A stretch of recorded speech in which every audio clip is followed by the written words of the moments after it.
What is the truth about company culture? Let's be honest. Forget the shiny mission statement and the corporate public relations.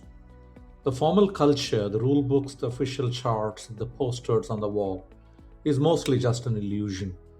Often it's pushed by executives who only care about looking good in the short term. They use cheap gimmicks and quick fixes to make it look like things are improving so that they can claim a victory before moving on to their next assignment, role, job, or whatever it is. Let's talk about this in detail as we go forward. This presentation is grounded in the principles detailed in Digital People Organization, Disruptive HR by Dr. Ganesh Shermon of RiverForest Connections Inc. and formerly KPMG LLP.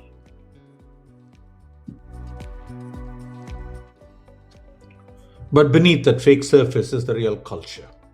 This is the informal culture, the unwritten rules of how your company actually operates every single day. Leaders waste thousands of hours obsessing over their official plans, completely missing the fact that these unwritten rules are what actually control the company. When a boss tries to force a quick, superficial change, they hit a brick wall. They run straight into a quiet, powerful resistance of how things truly get done.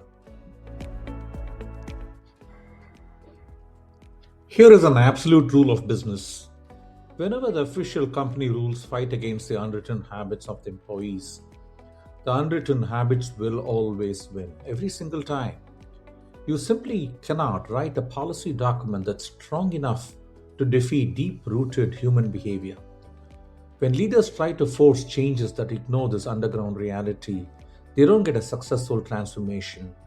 They just cause massive, frustrating gridlock where nothing gets done. And here is the darkest, most hypocritical secret of it all.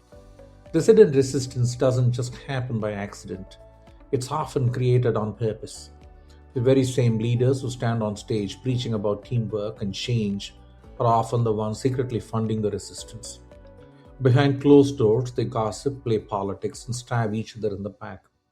They demand that everyone follow the official values in public while they personally fuel a toxic culture in private.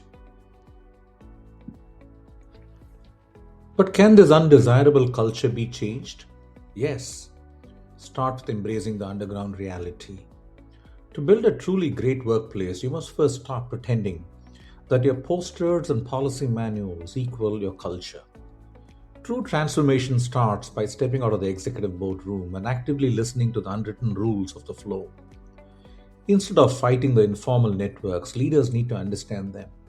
You have to map out how work actually gets done, identify the invisible roadblocks, and have honest, fearless conversations with the people on the front lines. A healthy culture is built on a foundation of absolute transparency, where the messy truth is valued far more than a polished corporate public relations exercise.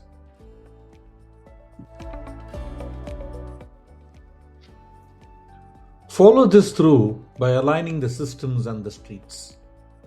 Once you understand the real unwritten rules, the next step is to bridge the massive gap between what the company says and what the company does.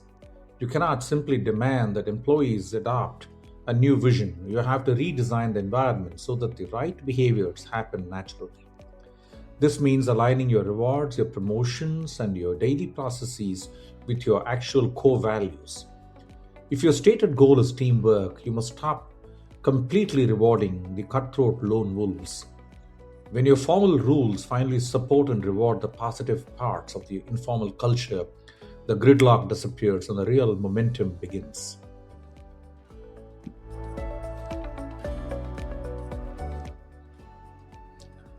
Don't hesitate to eradicate leadership double standards. None of this works if the leadership team operates with a different set of rules and values. To fix a toxic organization, you must completely eradicate the hypocrisy at the top. Executives can no longer preach alignment on a public stage while playing political games and funding resistance in private. Leaders must be held strictly accountable for their behavior, not just their financial spreadsheets and the speeches. They have to model the exact culture they want to see, acting with deep integrity and refusing to tolerate executive gossip or backbiting. When leadership finally walks the talk, trust is rapidly restored.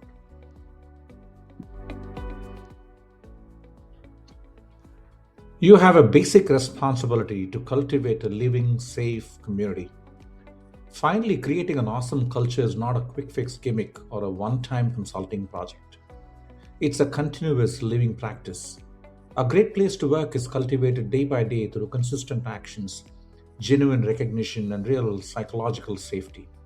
Employees need to know they can speak up, take calculated risks, and challenge the status quo without any fear of retaliation, career suicide, or retribution. When an organization treats its culture as its most valuable, fragile asset, nurturing it with empathy, respect, and a shared purpose, it transforms from a toxic battlefield into a thriving community where people actually want to give their best. Thank you.